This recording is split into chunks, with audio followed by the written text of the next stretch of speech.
افلا یتدبرون القرآن، تدبر قرآن، مولانا امین احسن اصلاحی۔ سورہ حامیم السجدہ، آیات 47 تا 54۔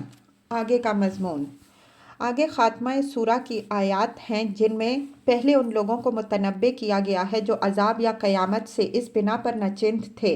کہ ان کو اس کا وقت تعین کے ساتھ نہیں بتایا جا رہا۔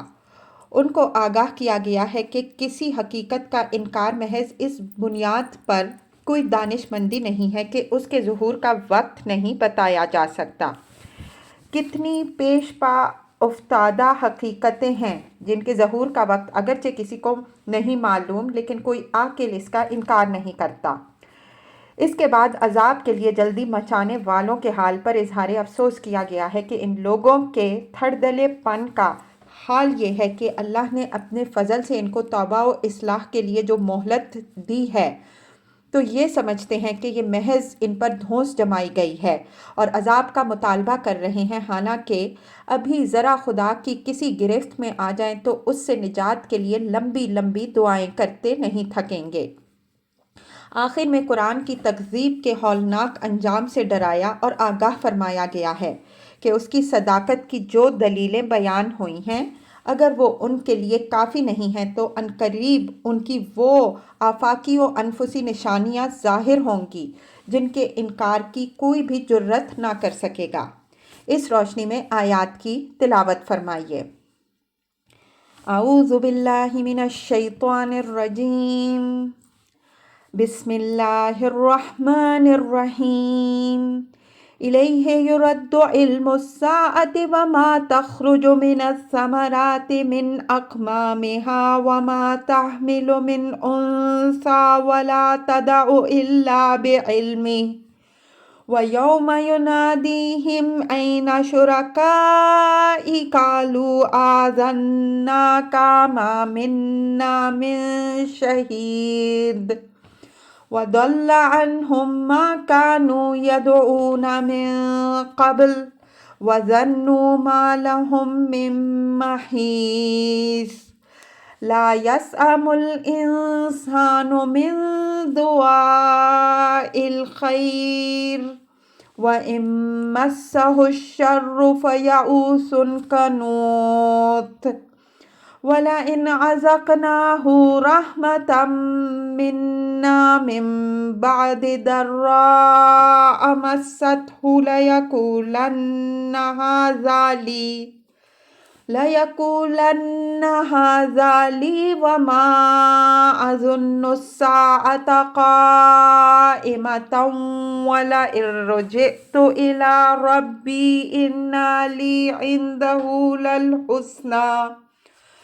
فَلَنُنَبِّئَنَّ الَّذِينَ كَفَرُوا بِمَا عَمِلُوا وَلَنُذِيقَنَّهُم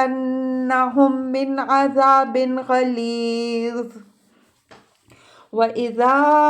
أَنْعَمْنَا عَلَى الْإِنسَانِ أَعْرَضَ وَنَأَىٰ بِجَانِبِهِ وَإِذَا مَسَّهُ الشَّرُّ فَذُو دُعَاءٍ عَرِيضٍ قُلْ أَرَأَيْتُمْ إِن كَانَ مِنْ عِندِ اللَّهِ ثُمَّ كَفَرْتُمْ بِهِ مَنْ أَضَلُّ مِمَّنْ هُوَ فِي شِقَاقٍ بَعِيدٍ سَنُرِيهِمْ آيَاتِنَا فِي الْآفَاقِ وَفِي أَنفُسِهِمْ حَتَّى يَتَبَيَّنَ لَهُمْ أَنَّهُ الْحَقُّ اولم یکفی بربک انہ علی کل شیء شہید الا انہم فی مریۃ من لقاء ربہم الا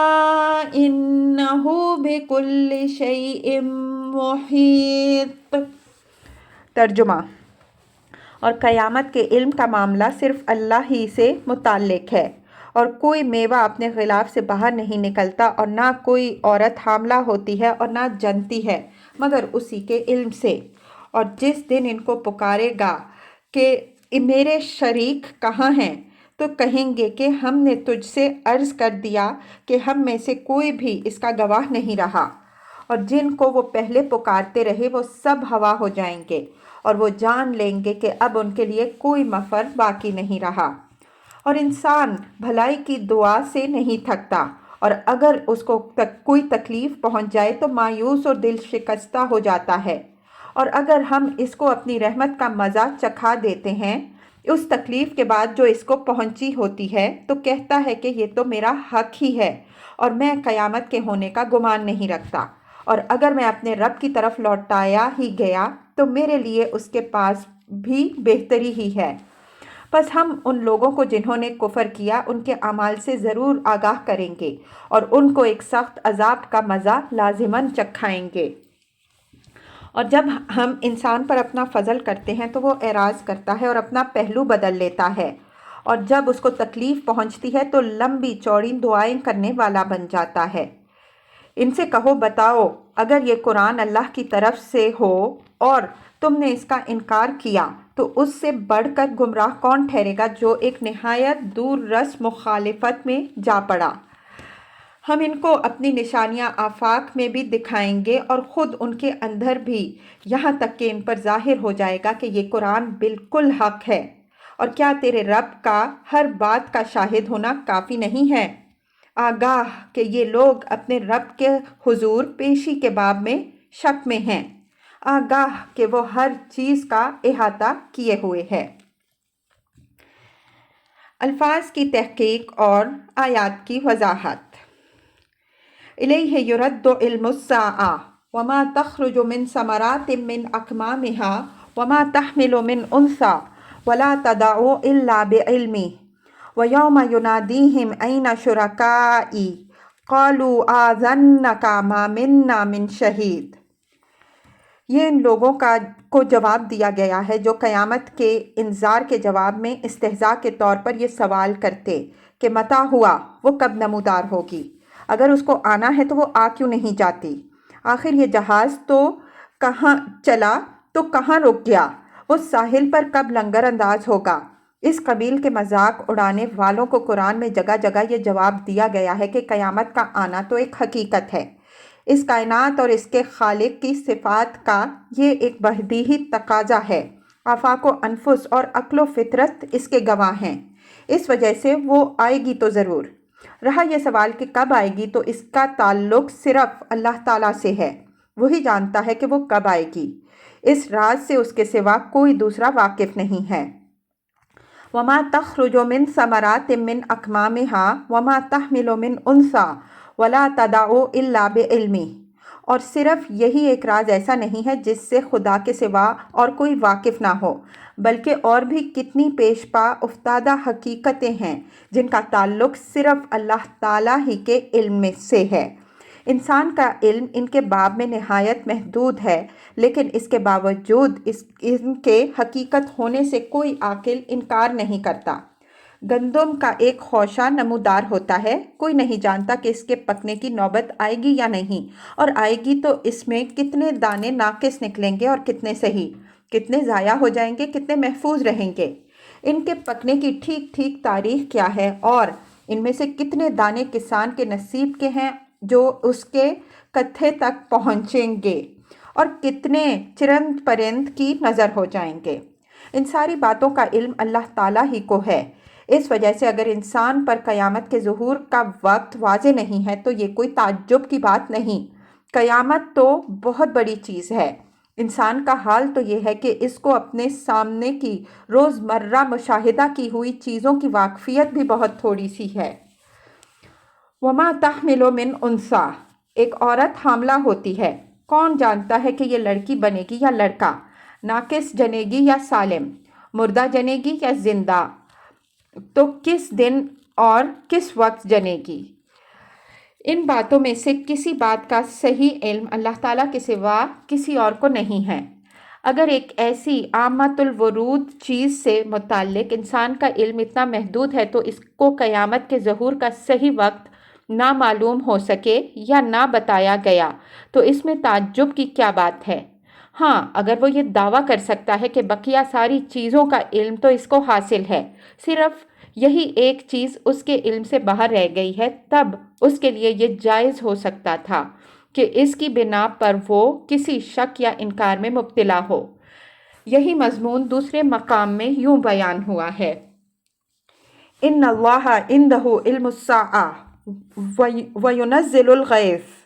ویعلم ما فی الارحام وما تدری نفس ماذا تکسب غدا وما تدری نفس بأی ارض تموت ان اللہ علیم خبیر۔ سورہ لقمان آیت 34۔ قیامت کا علم صرف اللہ ہی کے پاس ہے، اور وہی بارش نازل کرتا ہے اور رحموں کے اندر جو کچھ ہے اس کو جانتا ہے، اور کسی جان کو بھی یہ نہیں پتا کہ وہ کل کیا کمائے گی، اور کسی کو بھی یہ خبر نہیں ہے کہ وہ کس سرزمین پر مرے گا۔ علیم و خبیر صرف اللہ ہی ہے۔ وَيَوْمَ يُنَادِيهِمْ أَيْنَ شُرَكَائِي قَالُوا آذَنَّكَ مَا مِنَّا مِن شَهِيدٍ، یعنی اگر قیامت سے یہ بے پرواہی ان لوگوں کو اپنے مزعومہ شرکاء کے بل پر ہے تو انہیں یاد رکھنا چاہیے کہ اس دن اللہ تعالیٰ ان کو حکم دے گا کہ جن کو تم نے میرا شریک گمان کر رکھا تھا ان کو بلاؤ، وہ میری پکڑ سے تمہیں چھڑائیں۔ تو یہ جواب دیں گے کہ ہم نے عرض کر دیا کہ اب ہم میں سے کوئی بھی اس اعتراف کے لیے تیار نہیں کہ ان میں سے کوئی بھی تیرا شریک ہے۔ یہ مضمون سابق سورہ مومن میں بھی گزر چکا ہے۔ ثم قیل لہم این ما کنتم تشرکون من دون اللہ قالوا ضلوا عنا بل لم نکن ندعو من قبل شیئا کذالک یضل اللہ الکافرین۔ سورہ مومن آیات 73 تا 74۔ پھر ان سے کہا جائے گا کہ کہاں ہیں وہ جن کو تم اللہ کے مقابل میں شریک گردانتے تھے؟ وہ جواب دیں گے کہ وہ تو ہم سے کھوئے گئے، بلکہ اس سے پہلے ہم کوئی چیز پوچھتے ہی نہیں تھے۔ اس طرح اللہ کافروں کو حواس باختہ کر دے گا۔ مطلب یہ ہے کہ اپنے جن مزعومہ شریکوں پر ان لوگوں کو ناز ہے، ان کی عقیدت کا نشہ پہلی ہی پکار پر حیران ہو جائے گا۔ بعض اہل تاویل نے آذَنَّاکَ مَا مِنَّا مِن شَہِید کو ان کے مزعومہ شرکاء کا قول مانا ہے، یعنی جب اللہ تعالیٰ مشرکوں سے یہ مطالبہ کرے گا کہ تمہارے وہ شرکاء کہاں ہیں جن کو تم میرا شریک گمان کرتے تھے، تو جن ملائکہ علیہ السلام یا انبیاء علیہم السلام یا صالحین علیہم السلام کی انہوں نے پرستش کی ہوگی، وہ سبقت کر کے اپنی صفائی پیش کر دیں گے کہ ہم میں سے کوئی بھی اس بات کا گواہ بننے کے لیے تیار نہیں ہے کہ کوئی تیرا شریک ہے۔ یہ تعویل غالباً مندرجہ ذیل آیت کی روشنی میں اختیار کی گئی ہے۔ وَيَوْمَ يَحْشُرُهُمْ وَمَا يَعْبُدُونَ مِن دُونِ اللَّهِ فَيَقُولُوا أَأَنْتُمْ أَضْلَلْتُمْ عِبَادِي هَؤُلَاءِ أَمْ هُمْ ضَلُّوا السَّبِيلَ قَالُوا سُبْحَانَكَ ما كان ينبغي لنا أن نتخذ من دونك من أولياء ولكن متعتهم وآباءهم حتى نسوا الذكر وكانوا قوما بورا۔ سورہ فرقان آیات 17 تا 18۔ اور جس دن اللہ ان کو اور جن کو یہ اللہ کے سوا پوچھتے رہے ہیں اکٹھا کرے گا، بس ان سے پوچھے گا کہ کیا تم لوگوں نے میرے ان بندوں کو گمراہ کیا یا یہ خود گمراہ ہوئے؟ وہ جواب دیں گے کہ تو پاک ہے، ہمیں یہ حق حاصل نہیں تھا کہ ہم تیرے سوا کسی کو کارساز بناتے، بلکہ ہوا یہ کہ تو نے ان کو اور ان کے آباء و اجداد کو دنیا میں بہرہ مند کیا، یہاں تک کہ تیری یاد دہانی یہ فراموش کر بیٹھے اور ہلاک ہونے والے بنے۔ پہلی تعویل اختیار کرنے کی صورت میں لفظ آذَنَّا کا اظہار برات کے مفہوم میں ہوگا۔ مطلب یہ ہے کہ اب ہم نے کانوں پر ہاتھ رکھ کے اپنے جرم کا اعتراف کیا اور تجھ سے امیدوار ہیں کہ تو ہم پر رحم فرمائے۔ دوسری تعویل لینے کی صورت میں مطلب یہ ہوگا کہ اللہ تعالیٰ کے جواب میں تو وہ بات کہیں گے جو سورہ فرقان کی مہولہ بالا آیت میں مذکور ہے، لیکن جب ان کی عبادت کے مدعیوں سے اللہ تعالیٰ کی طرف سے مطالبہ ہوگا کہ تم اپنے مزعومہ شرکاء کو بلاؤ، تو وہ یہ جان کر کہ وہ بلائے جا رہے ہیں اپنے اس قول کا حوالہ دیں گے جو وہ پہلے کہہ چکے ہوں گے اور جو الفرقان کی آیت میں مذکور ہے۔ وَضَلَّ عَنْهُمْ مَا كَانُوا يَدْعُونَ مِن قَبْلُ وَظَنُّوا مَا لَهُم مِّن مَّحِيصٍ۔ عابد اپنے اپنے معبودوں سے اظہار برات کریں گے یا معبود اپنے عابدوں سے۔ دونوں ہی صورتوں میں مشرکوں کی نامرادی یقینی ہے، اس لیے کہ انہوں نے جن کے اعتماد پر آخرت کو نظر انداز رکھا وہ سب ہوا ہو جائیں گے، اور ان کو یقین ہو جائے گا کہ اب خدا کے عذاب سے ان کے لیے کوئی مفر نہیں ہے۔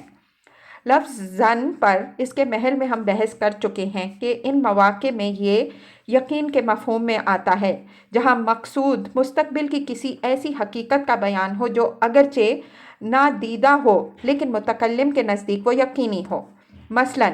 انی ظننت انی ملاق حسابیہ، سورہ الحاقہ آیت 20۔ مجھے یہ یقین رہا کہ مجھے بہرحال اپنے روز حساب سے دوچار ہونا ہے۔ لا یسأم الانسان من دعاء الخیر وإن مسہ الشر فیئوس قنوط۔ لفظ انسان اگرچہ عام ہے لیکن اس سے یہاں مراد وہی منکر اور مستعجلین ہیں جو قیامت کے لیے جلدی مچائے ہوئے تھے کہ اگر اس کو آنا ہے تو کیوں نہیں آ جاتی۔ ان کو خطاب کر کے یا ان کا حوالہ دے کر کہنے کے بجائے بات بصیغہ عام کہہ دی گئی تاکہ ان سے بیزاری اور کراہت کا اظہار بھی ہو جائے اور بات ایک کلیہ کی حیثیت سے بھی حاصل کر لے۔ فرمایا کہ یہ انسان بھی عجیب مخلوق ہے، اگر اس کو نعمت و رفاہیت حاصل ہو جائے تو ہمارا شکر گزار ہونے کے بجائے ہمیں چیلنج کرتا اور عذاب کا مطالبہ کرتا ہے، اور اگر ذرا ہماری پکڑ میں آ جائے تو اس سے چھوٹنے کے لیے لمبی لمبی دعائیں مانگتا اور یہ عہد کرتا ہے کہ اگر اس کو اس کی گرفت سے نجات مل گئی تو وہ ہمیشہ کے لیے ہمارا شکر گزار اور فرمانبردار بندہ بن جائے گا، لیکن یہ محض اس کا فریب ہوتا ہے۔ جب ہم اس کو اس مصیبت سے نجات دے دیتے ہیں تو وہ پھر انہی خرمستیوں میں گم ہو جاتا ہے جن میں پہلے مبتلا رہ چکا ہوتا ہے، اور اگر ہم اس مصیبت سے نجات نہ دیں یا مصیبت دراز ہو جائے تو بجائے اس کے کہ اللہ کے فیصلے پر راضی اور صابر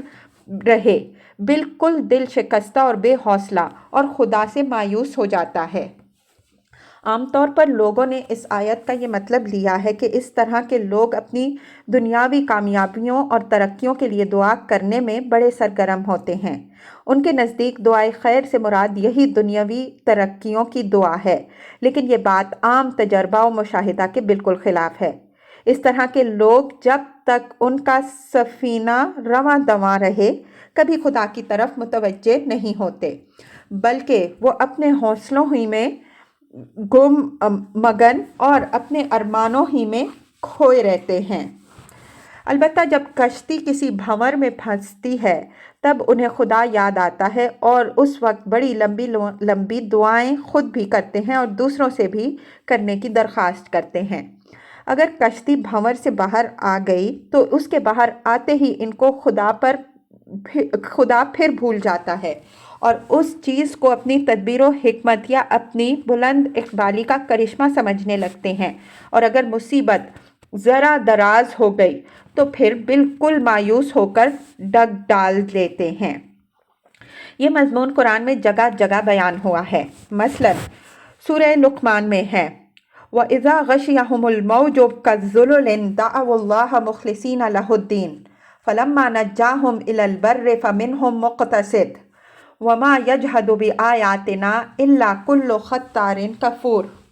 سورہ لقمان آیت 32۔ اور جب ان کو سائبانوں کی طرح موجیں ڈھانک لیتی ہیں تو وہ اللہ کو پکارتے ہیں اسی کی خالص اطاعت کا عہد کرتے ہوئے، بس جب وہ ان کو نجات دے کر خشکی پر پہنچا دیتا ہے تو ان میں سے کچھ تو میانہ روی اختیار کرتے ہیں اور زیادہ بدعہدی کرنے والے نکلتے ہیں، اور ہماری آیات کا انکار وہی کرتے ہیں جو بالکل عہد شکن اور ناشکرے ہوں۔ سورہ یونس میں یہی مضمون اس طرح بیان ہوا ہے وَإِذَا مَسَّ الْإِنسَانَ الضُّرَّ دَعَانَا لِجَنبِهِ أَوْ قَاعِدًا أَوْ قَائِمًا فَلَمَّا كَشَفْنَا عَنْهُ ضُرَّهُ مَرَّ كَأَن لَّمْ يَدْعُنَا إِلَىٰ ضُرٍّ مَّسَّهُ۔ سورہ یونس آیت 12۔ اور جب انسان کو کوئی دکھ پہنچتا ہے تو ہم کو پکارتا ہے، لیٹے یا بیٹھے یا کھڑے، بس جو ہی ہم اس کا دکھ دور کر دیتے ہیں وہ اس طرح چل دیتا ہے کہ گویا کبھی اپنے کسی دکھ کے ازالے کے لیے ہم کو پکارا ہی نہیں۔ یہی مضمون اسی سورہ یونس میں بدی الفاظ بھی وارد ہوا ہے۔ هو الذی یسیرکم فی البر والبحر حتی اذا کنتم فی الفلک وجرین بہم بریح طیبۃ وفرحوا بها جاءتها ریح عاصف وجاءهم الموج من کل مکان وظنوا انہم احیط بہم دعوا اللہ مخلصین لہ الدین لئن انجانا من هذه لنکونن من الشاکرین فلما انجاہم اذا ہم یبغون فی الارض بغیر الحق۔ سورہ یونس آیات 22 تا 23۔ اور وہی اللہ ہے جو تم کو خشکی اور تری میں سفر کراتا ہے یہاں تک کہ جب تم کشتیوں میں ہوتے ہو اور وہ اس کو سازگار ہواؤں میں کے ذریعے سے لے کر چلتی ہیں اور وہ اس میں مگن ہو جاتے ہیں۔ آ جاتی ہے کسی سمت سے تند ہوا اور ان پر موجیں اٹھنے لگتی ہیں ہر جانب سے، اور وہ گمان کرنے لگتے ہیں کہ اب وہ ہلاک ہوئے تو اللہ کو پکارتے ہیں اسی کی اطاعت کا عہد کرتے ہوئے کہ اگر تو نے ہم کو اس ورطۂ ہلاکت سے نجات بخشی تو ہم تیرے شکر گزار بن کے رہیں گے۔ تو جب ان کو نجات دے دی تو وہ زمین میں سرکشی کرنے لگے بلا کسی حق کے۔ ان نظائر کی روشنی میں میرے نزدیک آیت زیر بحث کا مطلب یہ ہے کہ اس طرح کے انسان جب کسی آزمائش میں پڑتے ہیں تب تو دعائے خیر سے نہیں تھکتے، چنانچہ آیت 51 میں اس کی وضاحت بھی فرما دی گئی۔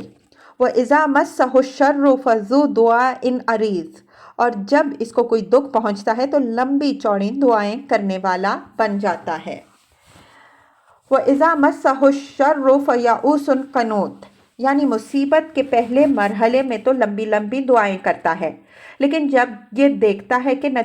دعائیں نتیجہ خیز نہیں ہو رہی تو خدا کی رحمت سے مایوس ہو کر بالکل دل شکستہ اور بے حوصلہ ہو جاتا ہے۔ مطلب یہ ہوا کہ اس قماش کے لوگ نعمت میں تو اللہ کو بھولے رہتے ہیں، صرف مصیبت میں اس کو یاد کرتے ہیں، اور مصیبت میں بھی اللہ کے ساتھ ان کے تعلق کی نوعیت یہ ہے کہ جب مصیبت دور ہو جائے تو پھر اس کو بھول جاتے ہیں، اور اگر دور ہوتی نظر نہ آئے تو خدا سے مایوس ہو جاتے ہیں۔ یہ دونوں صورتیں کفر و ناشکری کی ہیں۔ صحیح مومنانہ کردار یہ ہے کہ آدمی نعمت و رفاہیت کی حالت میں اپنے پروردگار کا شکر گزار رہے، اور جب کوئی آزمائش پیش آ جائے تو صبر کے ساتھ اس کا مقابلہ کرے اور اپنی رب کی رحمت کا امیدوار رہے۔ دوسرے الفاظ میں اس بات کو یوں بھی کہہ سکتے ہیں کہ نہ نعمت میں اکڑنے والا اور فخر کرنے والا بنے، اور نہ مصیبت میں تھڑدلا، پست ہمت اور مایوس، بلکہ اللہ کے فیصلے پر راضی و مطمئن رہے۔ یہی ایمان و توکل کی اصلی شان ہے، اور ایسے ہی بندے نفس مطمئنہ کی بادشاہی اور راضیٌ مرضیہ کا مقام پاتے ہیں۔ وَلَئِنْ أَذَقْنَاهُ رَحْمَةً مِنَّا مِنْ بَعْدِ سُوءٍ مَسَّتْهُ لَيَقُولَنَّ هَذَا لِي وَمَا أَظُنُّ السَّاعَةَ قَائِمَةً وَلَئِن رُجِعْتُ إِلَىٰ رَبِّي إِنَّ لِي عِندَهُ لَلْحُسْنَىٰ فَلَنُنَبِّئَنَّ الَّذِينَ كَفَرُوا بِمَا عَمِلُوا وَلَنُذِيقَنَّهُم مِّنْ عَذَابٍ غَلِيظٍ، یعنی جس مصیبت سے چھوٹنے کے لیے لمبی چوڑی دعائیں کرتا ہے، اگر وہ دور نہیں ہوتی تب تو جیسا کہ اوپر والی آیت میں ہے خدا سے مایوس ہو جاتا ہے، اور اگر اس کی مصیبت دور کر کے اللہ تعالیٰ اس کو اپنے فضل سے نوازتا ہے تو اس کا شکر گزار ہونے کے بجائے اس گھمنڈ میں مبتلا ہو جاتا ہے کہ یہ تو میرا حق ہی تھا، میں اسی عزت و شرف کے ساتھ پیدا ہوا ہوں اور اسی کے اندر جیوں گا، مجھے نہ اس سے کوئی محروم کر سکتا ہے اور نہ اس کے لیے مجھے کسی کے شکر گزار ہونے کی ضرورت ہے۔ رہی قیامت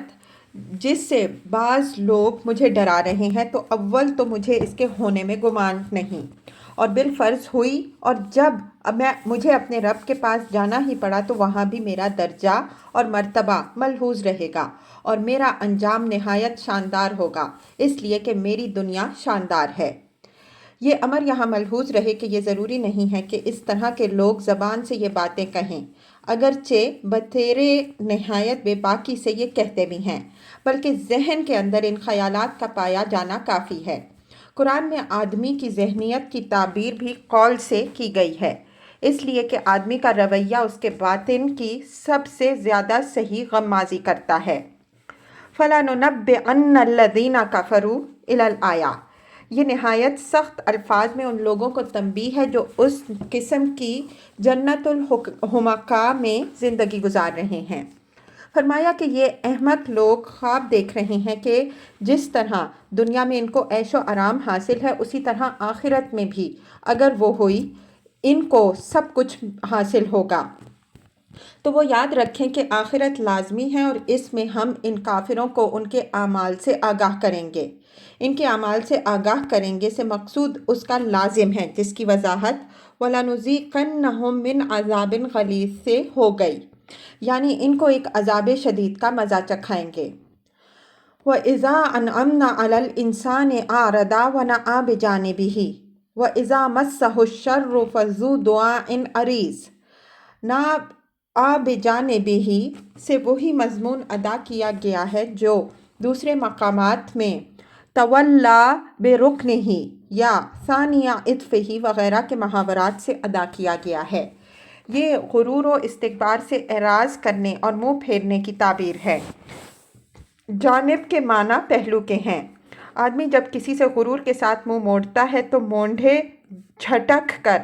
اپنا پہلو بدلتا اور وہاں سے چل دیتا ہے۔ اسی حالت کو یہاں نَأَىٰ بِجَانِبِهِ سے تعبیر فرمایا۔ اوپر کی آیات میں اس قبیل کے لوگوں کے کردار کا ایک پہلو پیش کیا گیا ہے۔ اب ان کے اسی کردار کا دوسرا پہلو دکھایا جا رہا ہے کہ ان سفلہ لوگوں اشارہ قریش اور اہل طائف کے فرعونہ کی طرف ہے کا حال یہ ہے کہ جب ہم ان پر اپنا انعام کرتے ہیں تو یہ ہم سے اعراض کرتے اور غرور سے اکڑتے ہیں، اور اگر ذرا ہماری گرفت میں آ جائیں تو لمبی چوڑی دعائیں کرنے والے بن جاتے ہیں۔ یعنی ان کے اس تنتنا کی کوئی بنیاد نہیں ہے، یہ ذرا میں بہک جاتے ہیں اور ذرا ہی میں بلبلا اٹھتے ہیں۔ قُلْ أَرَأَيْتُمْ إِنْ كَانَ مِنْ عِنْدِ اللَّهِ ثُمَّ كَفَرْتُمْ بِهِ مَنْ أَضَلُّ مِمَّنْ هُوَ فِي شِقَاقٍ بَعِيدٍ۔ یہ ان مکذبین سے علی سبیل التنزیل ایک سوال فرمایا کہ اس تنتنا کے ساتھ جو قرآن کا انکار کر رہے ہو تو اگر یہ اللہ تعالیٰ کی طرف سے ہوا تب کہاں جاؤ گے؟ اس صورت میں ان لوگوں سے بڑھ کر گمراہ کون ہوگا جو ایسی دور رس مخاصمت میں مبتلا ہو کر اپنی ہلاکت کی اس منزل کو پہنچ جائیں جہاں سے بازگشت کا کوئی امکان باقی نہ رہ جائے۔ یہ قرآن پر پوری سنجیدگی اور پوری اہمیت کے ساتھ غور کر کے اس کے باب میں کوئی فیصلہ کرنے کی دعوت دی گئی ہے۔ اس دعوت کی بنیاد یہ ہے کہ قرآن اپنی تکذیب کرنے والوں کو جس انجام سے خبردار کر رہا ہے اور جن دلائل کے ساتھ آگاہ کر رہا ہے وہ ایسی چیز نہیں کہ سہل انگاری سے نظر انداز کر دی جائے یا ہنسی مسخری میں اڑا دی جائے، بلکہ بڑے ہی قوی دلائل کی شہادت کے ساتھ یہ بڑے ہی ہولناک انجام کی خبر ہے۔ اس وجہ سے جو لوگ نہایت ڈھٹائی سے اس کو جھٹلا رہے ہیں وہ کم از کم اس کے دعوے کی صحت کے امکان کے پہلو کو نظر انداز نہ کریں۔ اگر وہ اس کی صحت کا امکان محسوس کرتے ہیں اور کوئی ہٹ دھرم بھی اس کے امکان سے انکار نہیں کر سکتا، تو دانش مندی کا تقاضا اور عاقبت بینی کا مطالبہ یہی ہے کہ وہ اس قرآن پر 100 بار غور کریں اور جو فیصلہ بھی کریں اس کے نتائج پر دور تک سوچ کر کریں۔ اگر وہ اس کو اختیار کریں گے تو کوئی چیز کھوئیں گے نہیں بلکہ پائیں گے اور سب کچھ پائیں گے، اور اگر محض ضد اور مخاصمت کے جنون میں مبتلا ہو کر اس کا انکار کر دیں گے تو یہ مخاصمت ان کو اتنی دور لے جا کر پھینکے گی جہاں سے پھر لوٹنے کا کوئی امکان باقی نہیں رہے گا۔ مطلب یہ ہے کہ اس معاملہ پر اس کی حقیقی اہمیت سامنے رکھ کر غور کرو۔ اگر ضد، انانیت، حسد اور مخاصمت کو اس میں دخیل ہونے دیا گیا تو یہ کشمکش نہایت تباہ کن انجام پر منتہی ہوگی۔ سَنُرِيهِمْ آيَاتِنَا فِي الْآفَاقِ وَفِي أَنفُسِهِمْ حَتَّى يَتَبَيَّنَ لَهُمْ أَنَّهُ الْحَقُّ أَوَلَمْ يَكْفِ بِرَبِّكَ أَنَّهُ عَلَى كُلِّ شَيْءٍ شَهِيدٌ۔ یہ نبی صلی اللہ علیہ وآلہ وسلم کے لیے تسلی اور مکذبین قرآن کے لیے تحدید و وعید ہے۔ مطلب یہ ہے کہ اگر یہ لوگ قرآن کو اس کے دلائل کی بنیاد پر ماننے کے لیے تیار نہیں بلکہ اس کی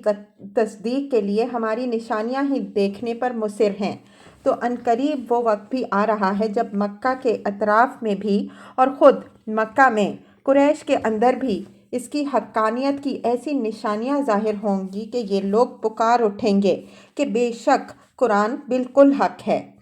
آیات سے مراد غلبہ حق اور ہزیمت باطل کے وہ آثار و شواہد ہیں جن کی قرآن نے پیشن گوئی کی ہے۔ یہ پیشن گوئی اس سورہ میں بھی پیچھے تاریخی دلائل کی روشنی میں گزر چکی ہے۔ ابتداً تو قریش کے لیڈروں نے ان باتوں کو تعلی پر محمول کر کے ان کا مذاق اڑایا، لیکن جب مدینہ میں اور خود مکہ کے اندر اور اس کے اطراف میں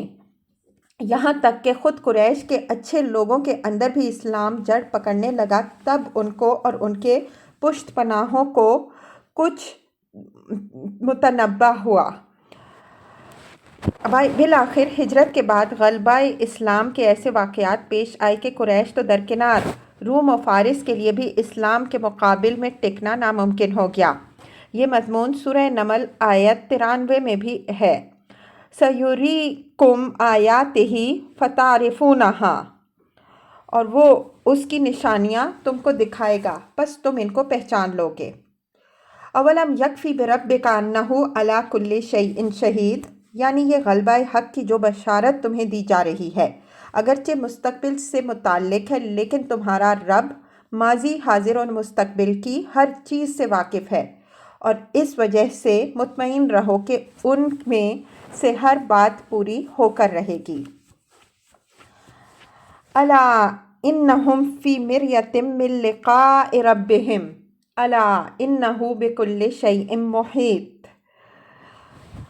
یہ آخر میں ان معاندین کی اصل علت فساد سے پردہ اٹھایا گیا کہ ان کی اصلی بیماری یہ ہے کہ یہ اپنے رب کے حضور پیشی کے باب میں مشتبہ ہیں۔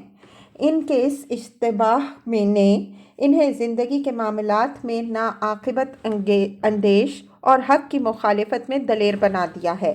انہیں اچھی طرح آگاہ کر دو کہ اللہ تعالیٰ ہر چیز کا احاطہ کیے ہوئے ہے، کوئی چیز بھی اس کے احاطہ اقتدار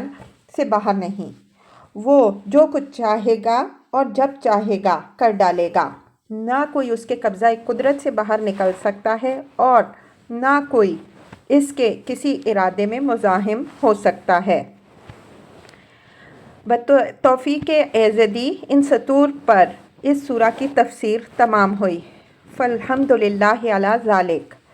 رحمان آباد، 24 اکتوبر 1975، 18 شوال 1395 ہجری۔